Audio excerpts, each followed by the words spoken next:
Dinas Pendidikan Banjarmasin mulai melakukan persiapan pelaksanaan tes kemampuan akademik untuk peserta didik SD 1 SMP sebagai bagian dari kebijakan asesmen nasional dan didorong Kementerian Pendidikan, Kebudayaan, Riset, dan Teknologi.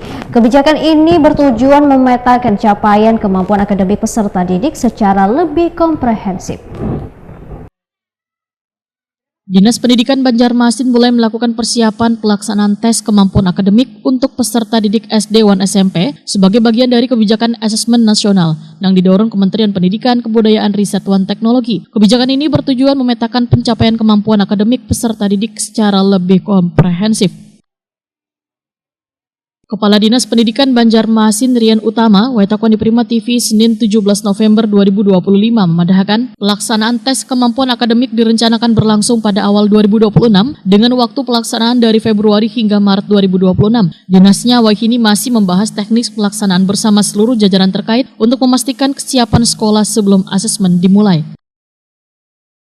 Rian Utama menyatakan tim penyusun soal telah diajukan Wan memperoleh persetujuan dari pemerintah pusat sehingga penyelenggaraan tes kemampuan akademik hanya menunggu penyelesaian detail teknis. Tes kemampuan akademik ini kada digunakan sebagai acuan kelulusan, melainkan alat evaluasi untuk melihat kemampuan akademik peserta didik dan efektivitas pembelajaran. Penyusunan soal sudah kita buat untuk kita diperlukan pusat. Karena kan PKN itu sebenarnya untuk melihat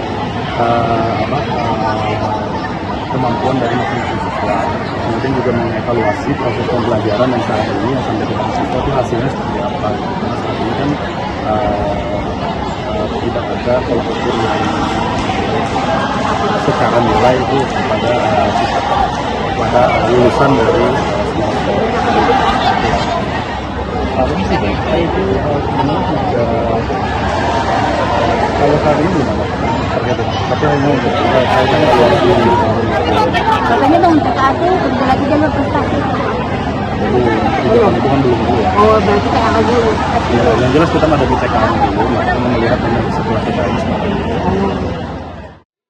Rian Utama berharap hasil tes kemampuan akademik dapat memberikan gambaran jelas mengenai tingkat pemahaman peserta didik sekaligus menjadi dasar gagasan sekolah untuk memperbaiki strategi belajar mengajar.